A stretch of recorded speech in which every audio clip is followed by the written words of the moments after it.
Welcome to the Dream Achievers Podcast, where we focus on business owners and purpose-driven leaders in our local communities. We meet people every day where we shop, eat, and do life, and want to bring their stories to you each and every Wednesday. Now, let's get to this week's guest. Hey, welcome to another episode of Dream Achievers. This is Andy Young, the Mountain Money Man. I'm joined by Holli today. That's actually, we're in the middle of a construction zone here at Junie B's at the old mill. Yeah. Super excited. If anybody is local to the area, you've seen the building sit for a little bit of time, and now you're breathing life back into the building. Yeah, we're trying. Easier said than done. Easier said than done. I mean, for myself, I've worked in restaurants in the past. It's hard, especially when you're opening. You're not just stepping into something that's up and running, but you're starting from scratch almost again. We are from the ground up. So I'm curious, what was it that got you interested in restaurants in general? I started baking from home several years ago, and it just kind of grew from there. And I opened my location in St. Paul. We closed that in February. And I wasn't really sure that I wanted to get back into this. And I had a friend, she's like, I think you should go look at the old mill. And I'm like, I don't know, I wasn't sold on it at first. And then I thought about it, and I'm like, if I don't just at least go talk to them, I'll never know. So I did, and here we are. So the previous concept, obviously a little bit different. Yes. What is going to be kind of the expectation here with Junie B's that people can look forward to? Just family, I think that's what our community is centered around, is just being together and being family. As you can see, we've changed and toned down a little bit, and we're changing the decor. We're going to have more, just farmhouse decor and stuff like that. So, just come in with your family, eat, enjoy yourself, just spend time. Well, I can remember growing up, and it was always a treat to come to the old mill. Absolutely. You had your port wine cheese, you had your club crackers, and your slice of orange. Right. I've heard rumor that those are coming back. We are bringing that back, absolutely. So, but it was that sense of when you came in, it was like you were showing up on an episode of Cheers. Everybody knew everyone. Yeah. You waved at everybody as you came in. Yeah. And to be able to have that excitement of coming in and having those conversations with people in the community, right. Not having to drive an hour and a half away to go grab a steak, is an exciting thing for sure. It is. That's one thing, the nostalgia of the old mill. Trying to bring some of that back, some of what Bill had here. Yeah. So in your previous experience with restaurants, what's kind of been the hardest thing with transitioning from the previous concept to Junie B's? So it was very small. Very small. I didn't have a full kitchen. I had a regular household stove. I did have a commercial oven, but I had no fryers. I had no grill. I had none of that. But we made sandwiches. We made soups. We done home cooked foods, chicken casserole, meatloaf, stuff like that. And that was easy. But this is a little different. You have 2 grills. You have 4 fryers and 8 fry baskets, So it's a little bit bigger. It expands. Have you just always been interested in cooking? Is that something you grew up around? Yeah, absolutely. My mom, she cooked all the time when I was little. Both of my grandmothers, they were my inspiration, So they're just good old country people. Now, was there a favorite meal that you had that was prepared by one of them? Yes, my dad's mother, my Mama Molly, she fixed cabbage rolls. And I have tried for years to replicate that, and I cannot do it to save my soul. But that was my favorite, her cabbage rolls. Now, is there anything that's on the menu that's inspired by any of them? Cabbage rolls. So they're not going to be served every day, but they are going to be a special. We'll do those every now and then, and we'll just take it from there, see how it goes. Well, when you can have those things that tie back, for me, it's chicken and dumplings. Right. Every time that I would come home when I lived away, my mom already knew it was a standing order on the menu, chicken and dumplings. Right. She didn't have to ask, what do you want? She already knew it was chicken and dumplings. Because it tasted different than anywhere else, the way that she made hers. And you have those items that you grew up with that you remember. Yeah. Absolutely. For me, the one that's like a complete no is chicken pot pie. Yeah, right. I got sick on it one time. That was it. That's all it always looks delicious. I'm happy when other people can enjoy it, but for me, that it's just one of those that just not I for can't you. get past it. But Right. you have those memories and those items. My mom, it's fried chicken that her mom would make. Right. And I don't have that pan, so I can't You replicate. can't. It's impossible. So you have those family those Yeah. family things that just pop up that you're like, if only I got to find that one thing Right. that gave it. Yeah. So we're gonna have chicken and dumplings too, by the way. Hey, there Probably we go. won't be as good as your mom's, but Now, for opening up a restaurant, we're a smaller community. absolutely, You just had a big hiring event. we did. Any challenges around trying to hire after COVID as You far as know, staffing a restaurant? When I was in St. Paul, absolutely, it was very difficult. But we've had a great response here. I was very surprised. I thought it was going to be a lot more difficult than what it turned out to be. We've ended up hiring 34 people, so Wow. it's pretty good. So 34 people, that Yeah. maybe this is going to be some additional employment, or maybe Yes. this is going to be their sole employment. Right. That's a big deal for the community. It is. It is. So Absolutely. you got to come out. You got to make sure that they're staying busy Yeah. with that as they open. We're sitting here right now. It's December 13th as we record this. Yeah. What's the hope as far as when do you want to be open? Hopefully by the first of the year. I don't want to set anything in stone because there is still some, a few little challenges that we have to overcome. But that's what we're looking at, is to at least be open for lunch by the first of the year. Well, I mean, we're sitting here right now. There's a lot of stuff that's left from before, There is, right? yeah. I know one of the things that everybody was curious about, and I saw this on Facebook when everybody was saying, the chairs, what's going on with the Yes, chairs? yes. I'm sitting in them right now. I can honestly say with the addition of about an inch Yep. of wood base, it helps. It helps. You come out that, I know that from talking to you earlier, come out, see how it feels. Right. She's looking for feedback. Yeah. Because that's what helps to be able to improve that. And I think you said that there's some other stuff hopefully coming down the road pretty soon too. Yes. So we are looking to add some booths in. In the addition to the chairs, it helps, but I'm going to be honest, it's still not great. But it is way better than it was before. Oh my goodness. Yeah. Yeah. I mean, it is. I'm not it's sitting just- on cold metal. I'm Right, at least right. sitting on wood. So it makes. And you're not sliding. Yeah, it does So, definitely help with that. It does. And when you have this larger open space versus as we're sitting here right now, any of y'all that came before, there used to be a loft that kind of came across Right. here and kind of broke up the area, a small bar over here.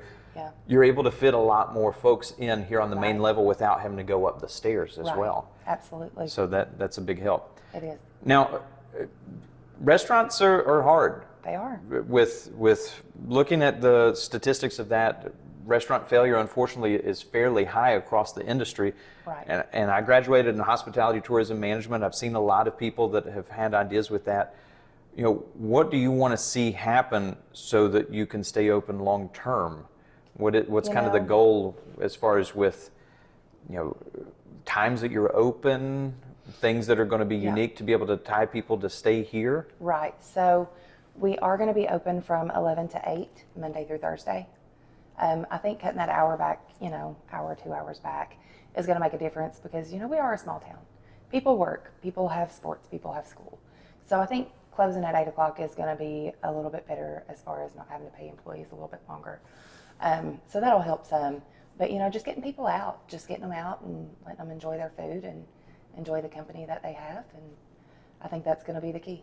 Hey, sorry for the interruption, but when I'm not doing amazing interviews like what you're listening to or watching right now on YouTube, I'm working with people every single day to help improve their financial lives.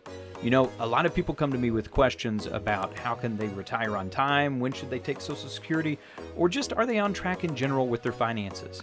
Down below in the show notes, you'll find information to be able to help see how you're tracking towards retirement with our 90-second retirement readiness quiz.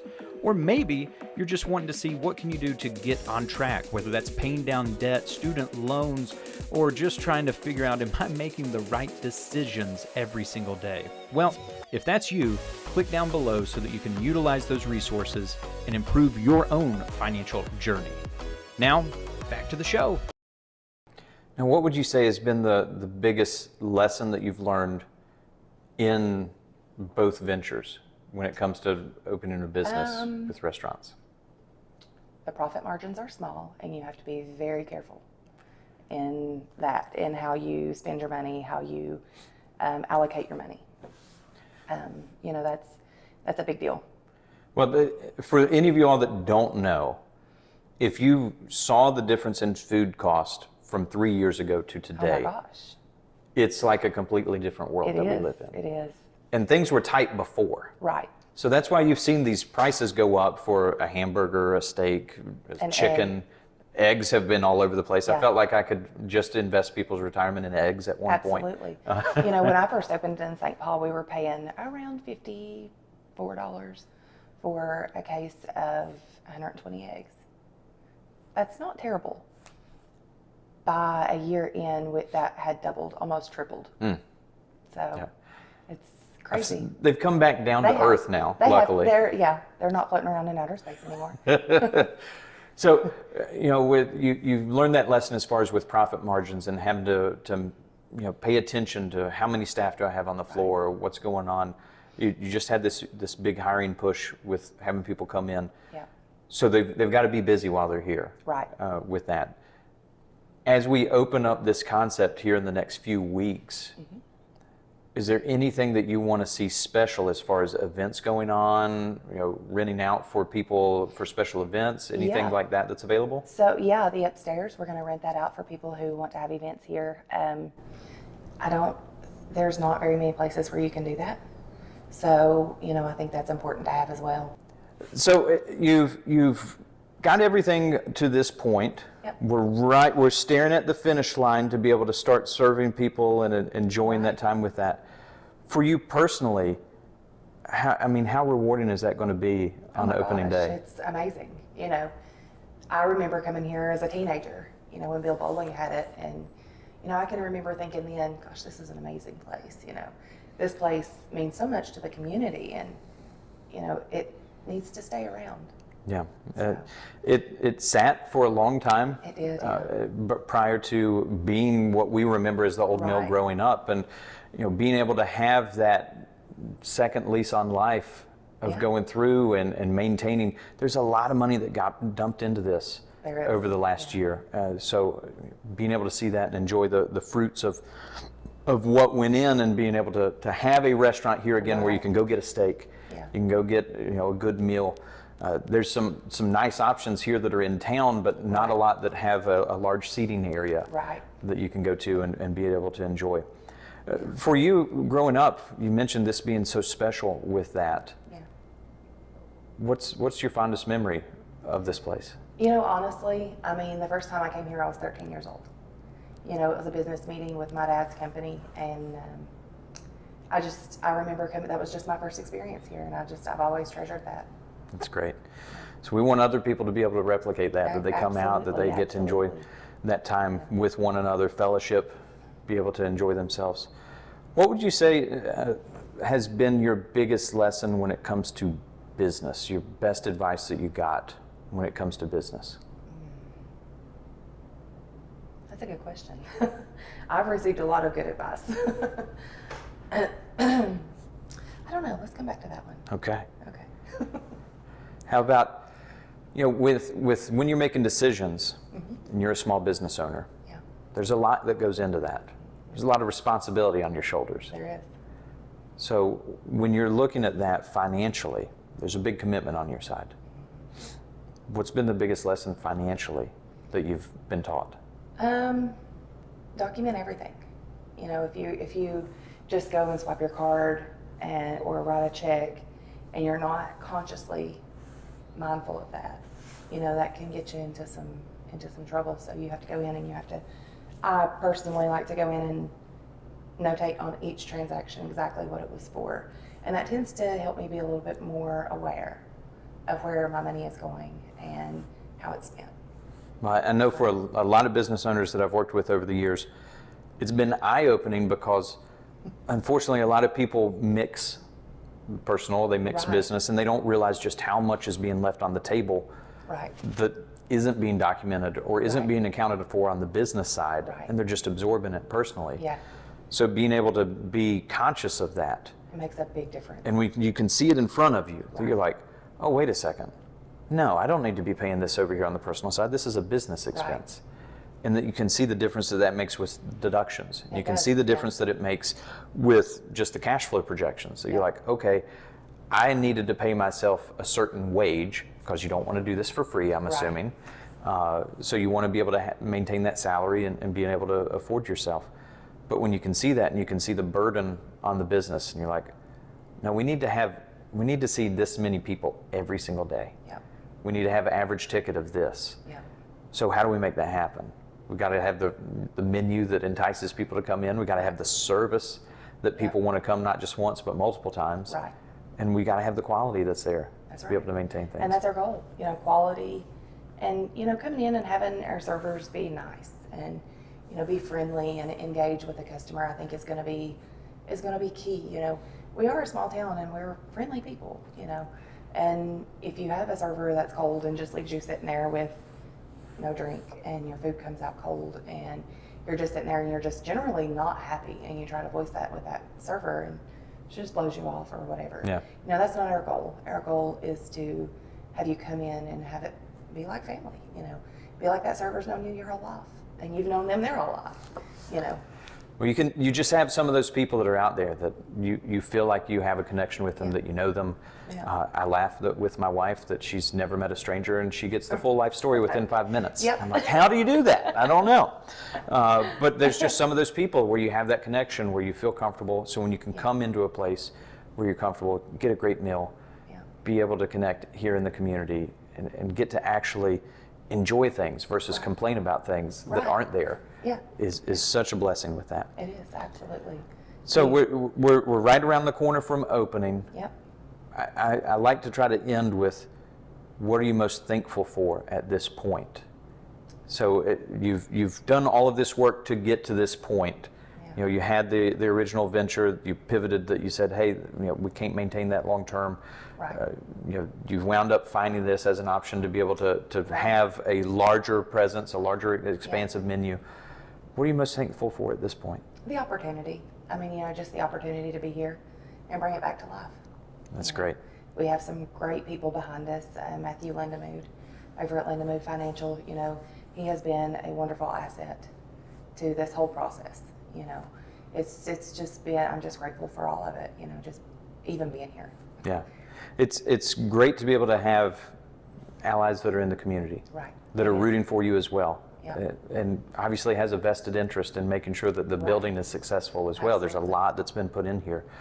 So if people that are interested in following up as far as seeing the progress, seeing what's going on, where can they get more information about Junie B's? So follow us on Facebook. We're Junie B's at the Old Mill on Facebook. I try to keep updated posts on there.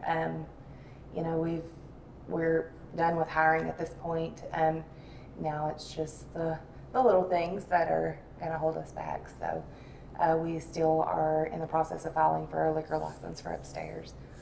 In the meantime, that space is for rent. So, if anybody has any inquiries about that, just reach out to me on Facebook and we'll go from there. Great. Well, I greatly appreciate the time to be able to share with everybody. I know everybody's excited in the community to be able to come out. Absolutely. So until next time, this is Andy Young, the Mountain Money Man, telling you I'll catch you down the road, and hopefully I'll catch you at the Old Mill. Thank you.